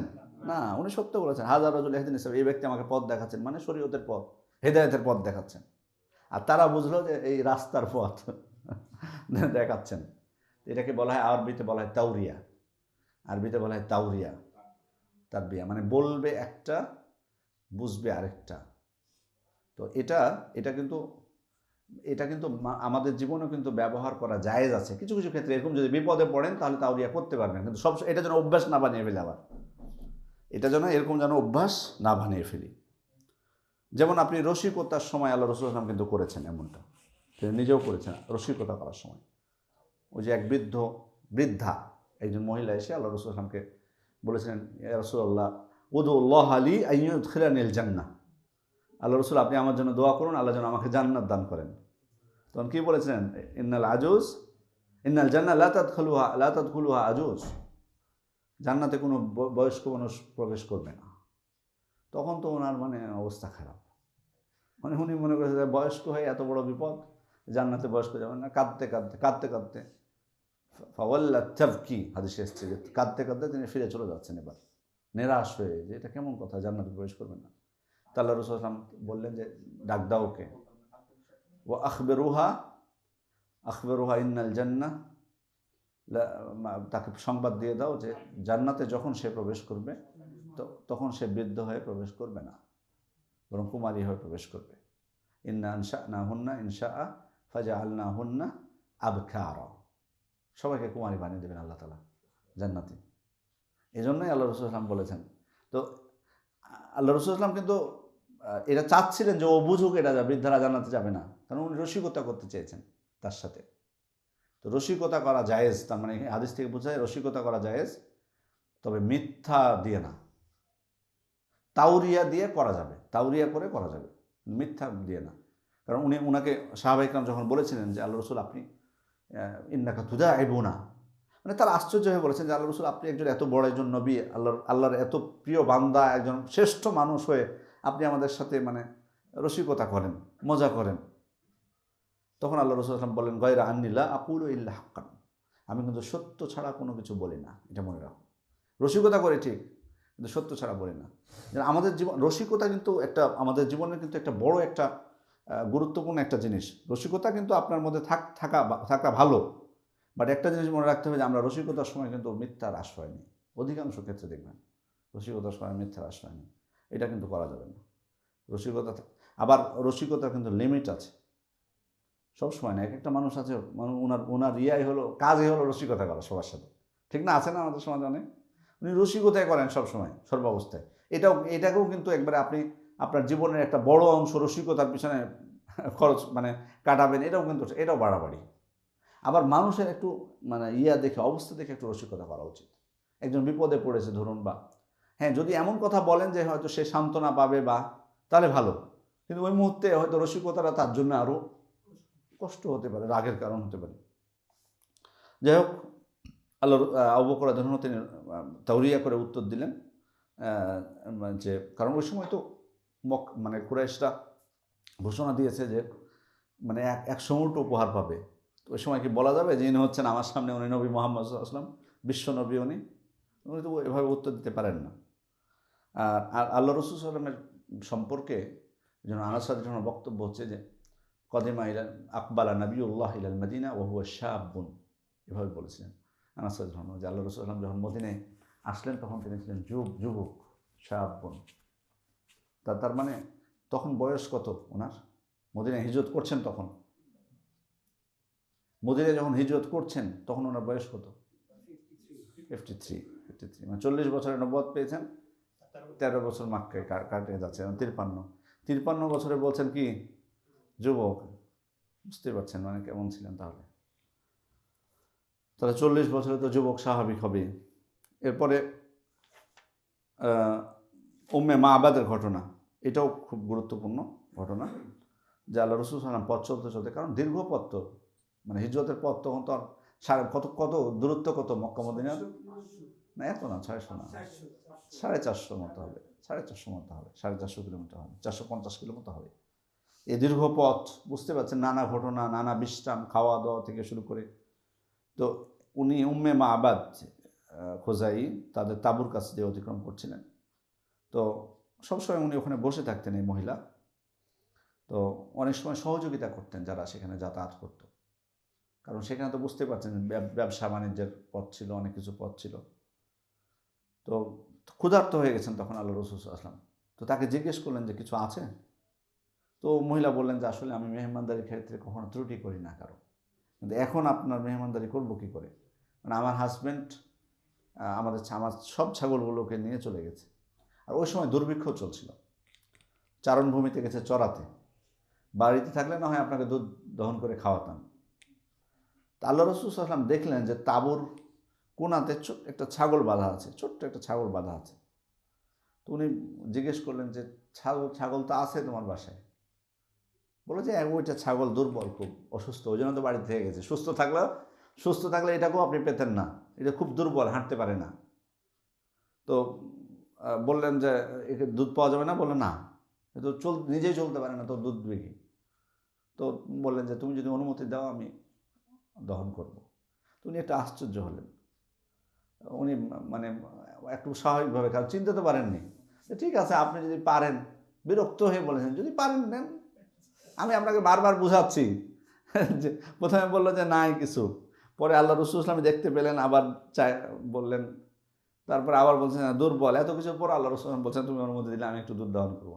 যে নেন আপনি, আমরাও বলি না অনেক সময়, যাও থাকলে তুমি নিয়ে নাও, যাও। তো এরকম বলেছেন। তো আল্লাহ রাসূল সাল্লাল্লাহু আলাইহি ওয়াসাল্লাম নিয়ে আসলেন, তারপর ওলানে হাত দিলেন, আল্লাহর নাম নিয়ে, তারপর ছাগলটা পা প্রসারিত করলো, ওলান দুধে ভরে গেল সাথে সাথে। তারপর আল্লাহ রাসূল দুধ দহন করলেন, তৃপ্তি সহকারে তিনি পালন করলেন। আবু বকর রাদিয়াল্লাহু পালন করতে দিলেন, উম্মে মাআবাদ পালন করলেন। এরপরও এক্সট্রা দুধ থেকে গেল, বেশ কিছু দুধ নিয়ে উনি নিজেও রওনা হলেন। সুবহানাল্লাহ। এরপর আবু মাআবাদ কিন্তু উনি ফিরে এসেছেন এবার বাড়িতে। তো এসে ওই ছাগল রেখে গেছিলেন কী অবস্থায়, দুর্বল। আর এসে দেখেন যে ছাগলের অবস্থা অন্যরকম, তরতাজা ছাগল। আর দুধ দেখে তো মানে উনি অবাক হয়ে গেছেন। তো জিজ্ঞেস করলেন যে কোথায় পেল, যে কারণ দুধ দেওয়ার মতো ছাগল যেগুলো সবই তো আমি নিয়ে গেছি, তোমার এখানে আসলো কী করে এত দুধ? তখন বললেন যে একজন মানুষ এসেছিলেন, উনি এরকম এরকম এরকম এই কথা বললেন, এই কাজ করলেন, এইভাবে দুধ চলে আসলো। তখন উনি খুব আগ্রহ করে জিজ্ঞেস করলেন যে এই ব্যক্তি কি দেখতে এরকম এরকম? কারণ আল্লাহ রাসূল সাল্লাল্লাহু আলাইহি ওয়াসাল্লাম কেমন হবেন এটা তো আগের মানে গ্রন্থগুলো তো ছিল, আগের ধর্মগ্রন্থ লেখা ছিল। সেক্ষেত্রে তাদের অনেক ঘটনা তো জানা এগুলো। বলে যে এরকম এরকম, বলে হ্যাঁ। বলে যে এই ব্যক্তিকে তো কুরাইশরা তাকে হত্যা করার জন্য খুঁজে বেড়াচ্ছে, তাদের কথা সংবাদ চলে গেছে, খুঁজে বেড়াচ্ছে। তো পরে উনি বলছেন যে যেন আমি তাকে চোখের সামনে দেখতে পাচ্ছি। তো উনি বললেন যে যদি আমি এই ব্যক্তির দেখা পেতাম, ইনি হচ্ছেন আল্লাহর নবী, আমি আমি বাড়িতে থাকলে বা তার সাথে দেখা হলে আমি ঈমান আনতাম তার প্রতি। সুবহানাল্লাহ। তো তাই যাই হোক, এরপরে সেখান থেকে তারপর তিনি চলে গেলেন। এরপর আরও বেশ কিছু ঘটনা আছে। আমরা এরপর আল্লাহ রাসূল সাল্লাল্লাহু আলাইহি ওয়াসাল্লাম, এদিকে মদিনাবাসী তারাও কিন্তু মদিনাবাসী যারা, তারাও কিন্তু আগে সংবাদ পেয়ে গেছিলেন যে আল্লাহ রাসূল সাল্লাল্লাহু আলাইহি ওয়াসাল্লাম রওনা হয়েছেন। তাদের কাছেও কিন্তু সংবাদ চলে যায় আগে যে তিনি রওনা হয়েছেন। এ কারণে তারাও কিন্তু অধীর আগ্রহ অপেক্ষা করছিলেন যে নবী সাল্লাল্লাহু আলাইহি ওয়াসাল্লাম কোন দিন পৌঁছবেন। তো তারা হাররার নামক একটা স্থান ছিল, সেখানে স্বাভাবিকভাবে ওই এমন একটা স্থান যে মক্কা থেকে কেউ আসলে মদিনায় ঢুকতে চাইলে এই জায়গা দিয়ে ঢুকতে হবে, প্রবেশ করতে হবে। ওখানে যে তারা অপেক্ষা করতেন প্রতিদিন, কারণ রওনা হয়েছেন তারা হয়তো পৌঁছবে। সকালে বের হয়ে যেতেন প্রতিদিন, রোদ যখন প্রচণ্ড কড়া হয়ে যেত তখন আর থাকতে পারতেন না, তো নিরাশ হয়ে বাড়িতে ফিরে আসতেন। তো এমনি করে একদিন একজন ইহুদি, উনি একটা উঁচু ঢিলার উপর উঠে দেখতে পেলেন যে আল্লাহ রাসূল সাল্লাল্লাহু আলাইহি ওয়াসাল্লাম এবং তার সঙ্গীরা সাদা কাপড়ে আচ্ছাদিত হয়ে আসছেন দূর থেকে। তো তিনি দেখে কিন্তু বুঝে গেছিলেন যে এই সেই কাফেলা, যে কাফেলার জন্য মুসলিমরা প্রতিদিন বের হয়, এসে বসে থাকে, অপেক্ষা করে। তো উনি চিৎকার দিয়ে বলেছিলেন, হে আরববাসী, তোমাদের যে কাঙ্ক্ষিত ব্যক্তি যার জন্য তোমরা এতদিন অপেক্ষা করছিলে তিনি পৌঁছে গেছেন। এরপর মুসলিমরা অত্যন্ত আনন্দের সাথে অস্ত্রে শস্ত্রে সজ্জিত হয়ে রাসূলুল্লাহ সাল্লাল্লাহু আলাইহি ওয়াসাল্লামকে অভ্যর্থনা জানানোর জন্য তারা বের হয়ে গেলেন এবং সবাই তাকবীর দিচ্ছিলেন খুশি হয়ে। পরে আল্লাহ রাসূল সাল্লাল্লাহু আলাইহি ওয়াসাল্লামকে তারা গ্রহণ করলেন এবং তিনি প্রথমে বনু আমর ইবনে আউফ গোত্রের কাছে তিনি গেলেন। বনু আমর ইবনে আউফ গোত্র হলো, সেখানে তার কুবা মসজিদ যে আছে বর্তমানে, এই কুবা মসজিদের কাছে ছিল তাদের বসবাস। তো সেখানে যেয়ে তিনি সেখানে কয়েকদিন অবস্থান করেন। এই অবস্থানকালে কিন্তু এই মসজিদ নির্মাণ করেন তিনি, যেটি হচ্ছে মসজিদে কুবা। এবং এটি রাসূল সাল্লাল্লাহু আলাইহি ওয়াসাল্লামের নবুয়ত প্রাপ্তির পর প্রথম মসজিদ হচ্ছে এই মসজিদ। প্রথম মসজিদ হচ্ছে এটি। এই জন্য বলা হয় যে ইসলামের প্রথম মসজিদ কি?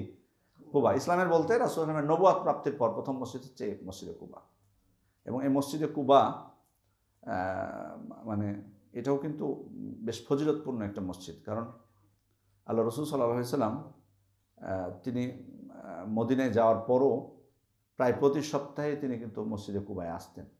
বিশেষ করে শনিবারের বিষয়টা স্পষ্ট হাদিসে এসছে, কুল্লা সাবতিন মাশিয়ান আও রাকিবান, মাঝে মধ্যে হেঁটে আসতেন, মাঝে মধ্যে কোনো কিছু বাহনের উপর আসতেন। মদিনার মসজিদে নববী থেকে কুবার দূরত্ব 4-5 কিলো হবে মনে হয়, সম্ভবত 5 কিলো হতে পারে, এর বেশি হওয়ার কথা না, বা কমও হবে না এর থেকে। হেঁটে যাওয়াটা স্বাভাবিক। হেঁটেও যেতেন, মাঝে মধ্যে মানে সওয়ারিতে চড়েও যেতেন, বাহনে চড়েও যেতেন তিনি। সেখানে যে 2 রাকাত সালাত আদায় করতেন এবং ওই মসজিদে সালাত আদায়ের ফজিলতও আল্লাহ রাসূল সাল্লাল্লাহু আলাইহি ওয়াসাল্লাম বর্ণনা করেছেন। মান তাতাহহারা ফি বাইতিহি সুম্মা আতা মসজিদে কুবা ওয়া সাল্লা ফিহি রাকাতাইন কানা লাহু কাআজরি উমরা। যে ব্যক্তি বাড়িতে ওযু করলো, পবিত্রতা অর্জন করলো, তারপর মসজিদে কুবা এসে 2 রাকাত সালাত আদায় করলো, তার জন্য উমরার সমান একটি সওয়াব রয়েছে। তো আল্লাহ রসুল সাল্লাম নিজেও পড়তেন, সাহাবা ইকরামকে উৎসাহ দিয়েছিলেন। সেই মসজিদে কুবা, সেখানে তিনি কয়েকদিন অবস্থান করেন। কয়েকদিন বলতে আসলে কোনো কোনো বর্ণনায় এসেছে 4 দিন, আবার কোনো কোনো সহিহ বুখারীর বর্ণনায় 24 দিনের কথা আছে। কিন্তু বর্ণনাগুলো সবগুলোই সহিহ বর্ণনা। এখন সঠিক কোনটা আল্লাহ ভালো জানেন। আমাদের এই বিতর্ক করে কোনো লাভ নাই যে 14 দিন হোক বা 10 দিন হোক বা 4 দিন হোক, কয়েকদিন ছিলেন, এটাই যথেষ্ট আমাদের জন্য জানা। তবে 14 দিনের বর্ণনা যদিও বেশি বিশুদ্ধ রেওয়ায়াতটা, কিন্তু 4 দিন হওয়ার সম্ভাবনা আছে এই দৃষ্টিকোণ থেকে যে মসজিদে কুবার পাশেই যারা গেছেন ওখানে একটু অল্প দূরে আপনারা একটা মসজিদ দেখেছেন, মানে মসজিদে জুমা নামে একটা মসজিদ দেখতে পাবেন। ওই মসজিদের ওখানে আল্লাহ রসুল আসলাম, সেখানে ছিল বনু সালেম ইবনে আউফ গোত্রের বসবাস। তারা আল্লাহ রসুল আসলামকে বলেছিলেন যে আল্লাহ রসুল আপনি আসলেন মদিনায়, এসে আমাদের কাছে অবস্থান করলেন, বনু আমর ইবনে আউফ গোত্রের কাছে, তাদের কাছেই থেকে গেলেন আপনি কয়েকদিন, আমাদের এখানে আসলেন না। তো আল্লাহ রসুল মদিনায় যাওয়ার পথেও সেখানে জুমার সালাত আদায় করেছেন ওই স্থানে। মদিনার প্রথম জুমাটা ওখানে আদায় করেছেন। ওই জন্যই পরবর্তীতে ওখানে মসজিদ নির্মাণ করা হয়েছে, এবং ওই মসজিদটা এখন মসজিদে জুমা নামে পরিচিত, যদিও বন্ধ করা আছে। ওখানে নামাজের সালাতের বিশেষ কোনো ফজিলত নাই। আল্লাহ রসুল আদায় করেছেন ঠিক, কিন্তু বিশেষ কোনো ফজিলত নাই এখন। তো যাই হোক, তো এখন ওইখানে যদি আল্লাহ রসুল সাল্লাল্লাহু আলাইহি ওয়াসাল্লামের প্রথম জুমা হয়ে থাকে বনু সালিম ইবনে আউফ গোত্রের কাছে, এবং সেটা ছিল মদিনায় ফেরার সময়, মদিনায় যাওয়ার পথে, তাহলে আল্লাহ রসুল সাল্লাল্লাহু আলাইহি ওয়াসাল্লামের কুবায় 4 দিন ছিলেন, এটাই যুক্তিযুক্ত বেশি।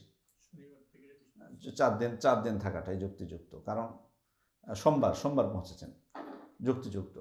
আর যদি 14 দিন থেকে থাকেন তাহলে জুমা তো আগে, প্রথম জুমা তো তাহলে ওটা হওয়ার কথা না। যাই হোক, আলা কুল্লি হাল, যেটাই হোক, 4 দিন হোক 14 দিন হোক, আল্লাহ রসুল সাল্লাল্লাহু আলাইহি ওয়াসাল্লাম মদিনার উদ্দেশ্যে রওনা হলেন। মদিনাবাসীও অপেক্ষা করছিলেন। তারা প্রত্যেকে, খুব বেশি দামি বাড়ি ছিল তাদের তা না, কিন্তু সবার একটা আকাঙ্ক্ষা ছিল যে আল্লাহ রসুল সাল্লাল্লাহু আলাইহি ওয়াসাল্লামের তো বাড়ি নাই মদিনায়, তাহলে আমাদের বাড়িতে থাকবে এসে। সবার একটা, বুঝতে পারছেন যে এতদিন ধরে অপেক্ষা করছেন, সবার একটা কামনা। এই জন্য আল্লাহ রসুল সাল্লাল্লাহু আলাইহি ওয়াসাল্লাম উটনি যখন যাচ্ছিল, সবাই কিন্তু টান দিচ্ছিল ওই উটনিকে নিজের বাড়ির দিকে, কিন্তু আল্লাহ রসুল সাল্লাল্লাহু আলাইহি ওয়াসাল্লাম বলছিলেন যে তাকে তার পথে চলতে দাও। যখনই কোনো বাড়ি অতিক্রম করছিলেন তখন ওই বাড়ির লোকজন নিরাশ হচ্ছিলেন যে আমার বাড়িতে আসলেন না তাহলে, আর তার সামনের বাড়িগুলো অপেক্ষা করছিলেন যে আমাদেরটা তো মনে হয় ঢুকবেন হয়তো। করতে করতে আল্লাহ রসুল সাল্লাল্লাহু আলাইহি ওয়াসাল্লাম চলে গেলেন। এখন যেখানে মসজিদে নববী, ওই স্থানে যে উটনি বসে পড়লো, তারপর তাকে উঠানো হলো, আবার ঘুরে ফিরে এসে ওই জায়গাতে আবার বসলো। তারপর আল্লাহ রসুল সাল্লাল্লাহু আলাইহি ওয়াসাল্লাম সেখানে মসজিদে নববী নির্মাণ করবেন। আমরা কি আর কতক্ষণ সময় আছে? কন্টিনিউ করবো না প্রশ্ন আছে নাকি? জি,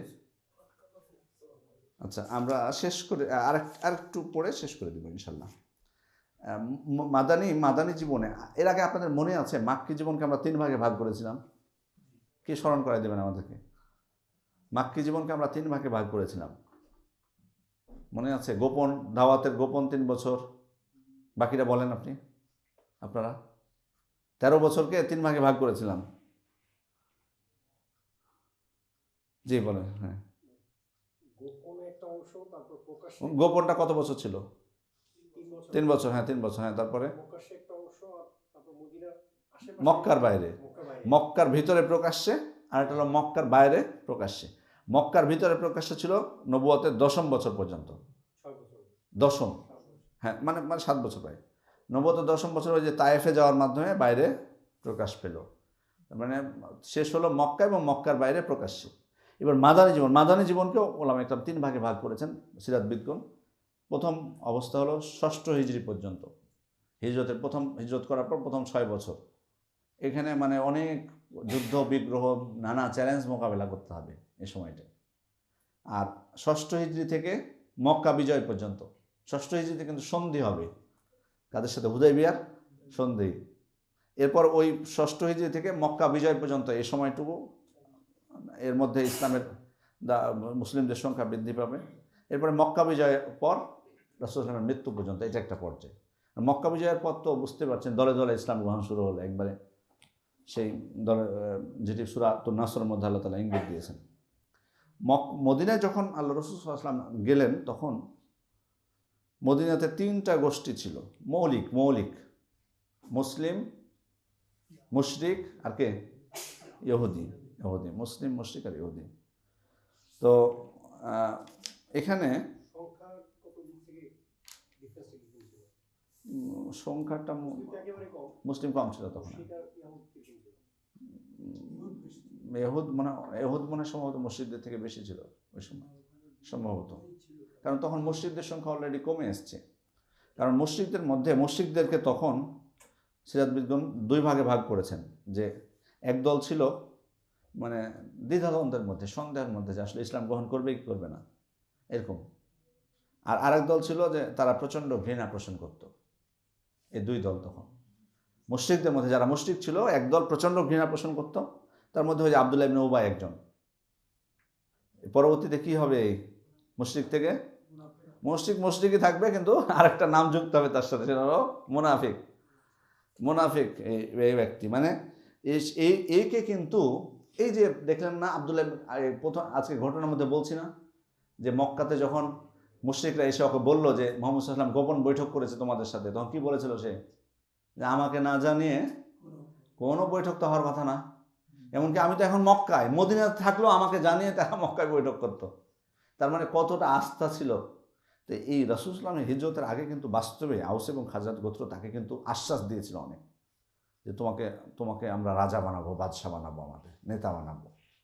তো আর তার কিছুদিন পরে রাসূল সাল্লাল্লাহু আলাইহি ওয়াসাল্লাম হিজরত করছেন, তখন ও রাসূল সাল্লাল্লাহু আলাইহি ওয়াসাল্লামকে প্রতিপক্ষ বানিয়ে নিল।